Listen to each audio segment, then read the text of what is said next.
श्री शिवाय नमस्तुभ्यम, हर हर महादेव, जय महाकाल। कैसे हैं आप सभी लोग। देखिए, कल है गुरुवार का बहुत ही प्यारा और विशेष सा दिन, और यह है पोष मास का पहला गुरुवार का दिन, जिस दिन आपको जलाधारी को छू करके अपने हृदय की बात, अपनी मनोकामना डायरेक्ट महादेव से कहनी है। पूज्य गुरु जी ने कहा, जब आपकी कोई मनोकामना पूरी नहीं हो रही होती है, सब कुछ करके देखा, थक गए, हार गए। काफ़ी सारे लोग कमेंट बॉक्स में भी कहते हैं कि इन सब उपायों से कुछ नहीं होता है, कभी भी कामना पूरी नहीं होती है। तो देखिए, हमेशा पूज्य गुरु जी कहते हैं महादेव पर भरोसा रखिए, बाबा जब देगा तो इतना देगा जितना आपने सोचा नहीं होगा।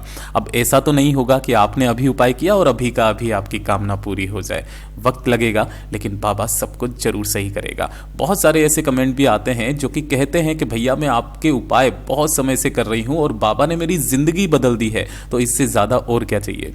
अगर आपकी कोई कामना है, कोई इच्छा है, नहीं पूरी हो रही है, घर में धन नहीं आ रहा, क्लेश बहुत ज़्यादा है, सुख शांति समृद्धि नहीं है, बीमारियों ने घर बनाया हुआ है, शरीर में कोई ऐसी बीमारी हो गई है, ब्लॉकेज या हृदय रोग से संबंधित, या कोई थक्का जम गया है, एक छोटा सा उपाय कर लीजिएगा। पूज्य गुरु जी की कथा से सुन करके और समझ करके पूरे उपाय को बड़े ही आसान भाषा में आपको बताऊंगा। परंतु उससे पहले आप सबसे एक छोटी सी प्रार्थना, जो लोग पहली बार आए हैं चैनल को सब्सक्राइब जरूर कीजिएगा और वीडियो को लाइक करके देवादिदेव महादेव का कोई सा भी प्यारा नाम कमेंट बॉक्स में लिखना मत भूलिएगा। इस पूरे वीडियो में हम 3 महा उपायों के बारे में बात करेंगे, जो कि आपको इस गुरुवार के दिन करने हैं, तो ध्यान से सुनना और समझना। सबसे पहले बात करते हैं पहले वाले उपाय की, जिसमें गुरुदेव ने जलाधारी को छू करके अपने हृदय की बात, कामना महादेव से बोलने वाली उपाय के बारे में बताया। गुरुदेव ने कहा, जब आपकी कोई इच्छा, कोई मनोकामना, कोई हृदय की बात है, आप महादेव के मंदिर जाते हो, मनोकामना मांगते हो, बहुत समय हो गया लेकिन आपकी वो मनोकामना पूरी नहीं हो रही है, आपकी इच्छा काफ़ी समय से अधूरी है, जब भी आपके दिल में आ जाए कि महादेव मेरी नहीं सुन रहे हैं ना, एक बार इस उपाय को कर लीजिएगा। पूज्य गुरु जी ने कहा, मात्र एक बेलपत्र लेना। यहाँ तक कहा कि अगर बेलपत्र नहीं मिलता है, महादेव की शिवलिंग के पास में जाना, शिवलिंग पर जो बेलपत्र चढ़ा है उसे धो करके काम में ले लेना। साथ ही साथ 1 लोटा शुद्ध जल आपको लेना है अपने घर का तांबे के कलश में, और 1 चावल का दाना आपको लेना है। ध्यान रखना, ये जो भी चावल का आप दाना लोगे, ये कैसा होना चाहिए, अक्षत होना चाहिए, पूर्ण होना चाहिए। महादेव को खंडित चावल का दाना नहीं चढ़ता है। बस ये 3 चीजें लेकर के आपको भोलेनाथ के मंदिर पहुंचना है, शिवलिंग के पास। उपाय करने का एक खास नियम है या तरीका है, उसी तरीके से कीजिएगा। शिवलिंग के पीछे की तरफ में आपको खड़े होना है। जब भी आप इधर की तरफ में जाते हो ना, तब आपका मुख हो जाता है जलाधारी की तरफ में, राइट।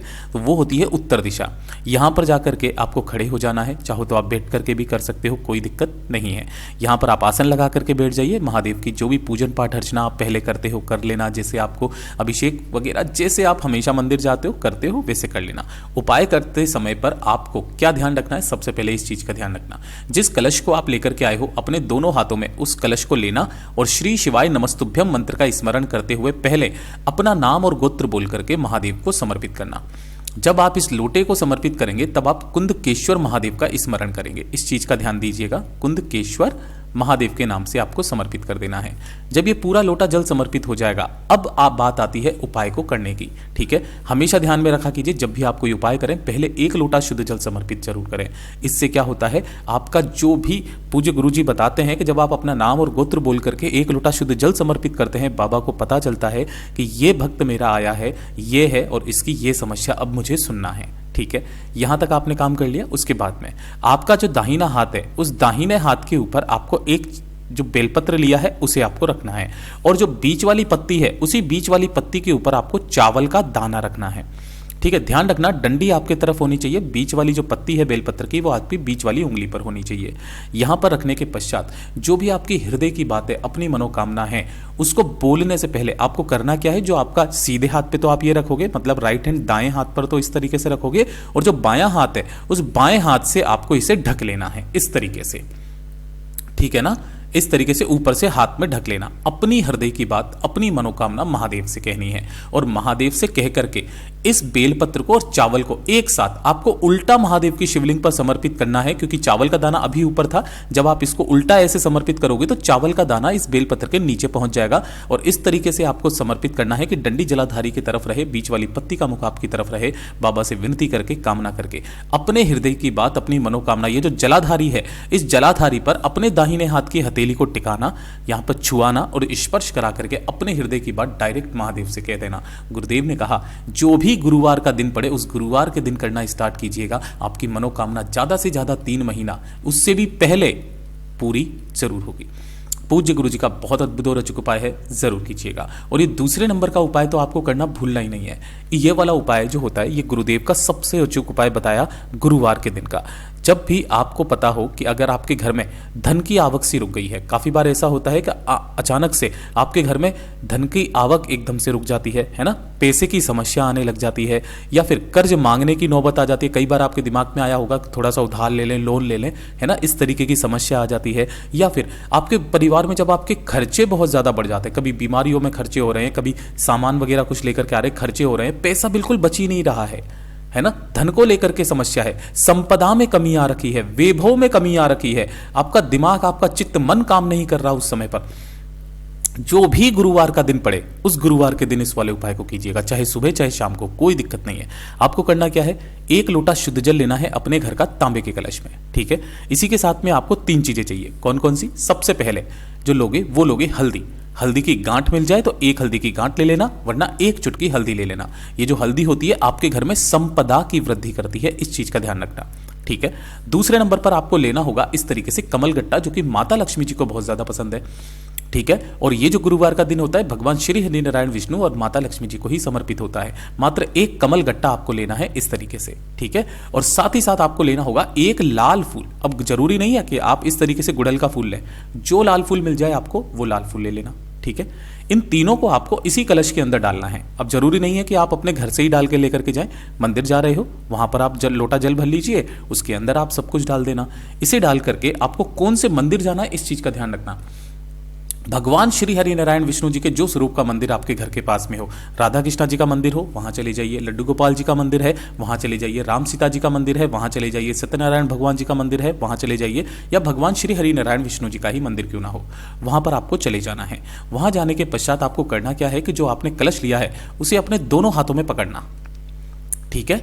और आपको इस मंदिर की कितनी 7 परिक्रमा करनी है। कितनी परिक्रमा करोगे? 7 परिक्रमा करना।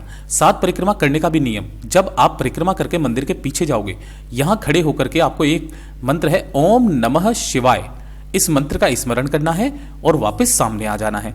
फिर जब आप दूसरी बार पीछे जाओगे, पीछे खड़े होकर के आपको ओम नमः शिवाय मंत्र बोलना है मंदिर के पीछे, और फिर वापस आपको सामने आ जाना है। इसी तरीके से आपको 7 परिक्रमा करनी है।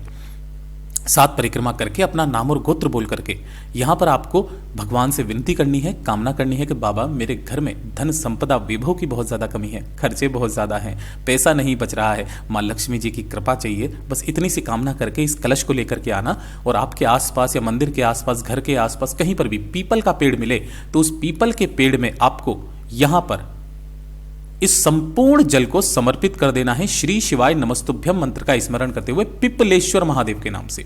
ये वाला जो उपाय है महादेव और नारायण का सम्मिलित उपाय माना जाता है, जो कि विष्णु पुराण का उपाय है। पिपलेश्वर महादेव के नाम से जो व्यक्ति गुरुवार के दिन इस उपाय को कर देता है उसके घर में सदैव मां लक्ष्मी जी का एक अंश विराजमान होता है।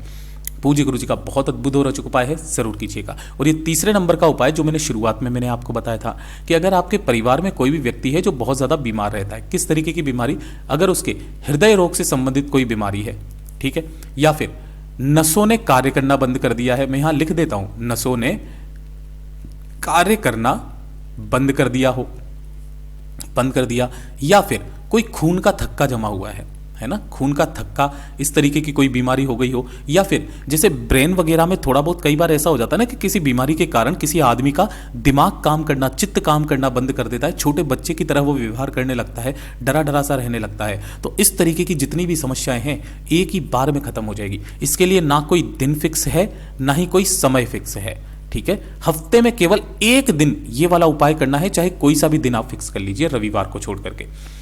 करना क्या है, आपको लेना होगा इस तरीके से दूध। अब जो भी आप दूध लोगे ये कैसा होना चाहिए, कच्चा दूध, जिसे एक भी बार गर्म नहीं किया गया होता है, वो भी गाय का कच्चा दूध लेना, ठीक है। और इसी के साथ में आपको लेनी होगी काली मिर्च। क्या लेनी होगी? काली मिर्च। कितनी? 5 काली मिर्च लेना, चाहो तो आप पीस के डाल लो, चाहे आप खड़ी डाल लो। एक आपको लेना होगा इस तरीके से स्टील का कलश। ध्यान रखना इस वाले उपाय में आपको तांबे के लोटे के अलावा चाहे कोई सा भी ले लेना। मैंने यहां स्टील का कलश बताया, इसे पूरा आपको दूध से भरना है, गाय माता का कच्चा दूध, और इसी के अंदर आपको 5 काली मिर्च डाल देनी है। इस वाले दूध को लेकर के आपको 3 स्थानों पर जाना है। सबसे पहले आप जाओगे कहां पर, किसी भी पीपल के पेड़ के नीचे।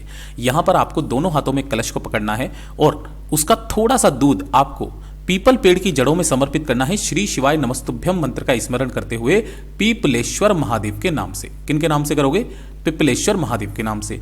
दूसरे नंबर पर आप जाओगे किसी भी बेलपत्र पेड़ के नीचे। यहां पर आपको उसी कलश में से थोड़ा सा दूध समर्पित करना है, श्री शिवाय नमस्तुभ्यम मंत्र का स्मरण करते हुए बिल्वेश्वर महादेव के नाम से। ठीक है, बिल्वेश्वर महादेव के नाम से। और जो तीसरे नंबर पर आप जल समर्पित करोगे दूध, वो आपको दोनों में से किसी भी एक स्थान पर करना है। ये 2 जगह तो फिक्स है, पहला पीपल का पेड़ फिक्स है, दूसरा बेलपत्र का पेड़ फिक्स है। तीसरा बोला कि अगर आपके घर में कोई शमी का पौधा है तो उसमें कर सकते हो, शमी का नहीं है तो किसी भी आंवले के पौधे में कर सकते हो। जब आप यहां पर उस जल को समर्पित करोगे या दूध को समर्पित करोगे, तब आप यहां पर सोमेश्वर महादेव का स्मरण करोगे। सोमेश्वर महादेव का स्मरण करना। पूज्य गुरु जी ने कहा करते रहिएगा, आपको मेरा बाबा फल देता रहेगा। पूज्य गुरु जी के सभी उपाय बहुत ही ज्यादा खास और अद्भुत है, जरूर कीजिएगा। वीडियो पसंद आए तो लाइक जरूर करना, चैनल को सब्सक्राइब जरूर कीजिएगा। मैं आपसे मिलता हूं अगले वीडियो में, तब तक के लिए ओम नमः शिवाय, हर हर महादेव, जय महाकाल।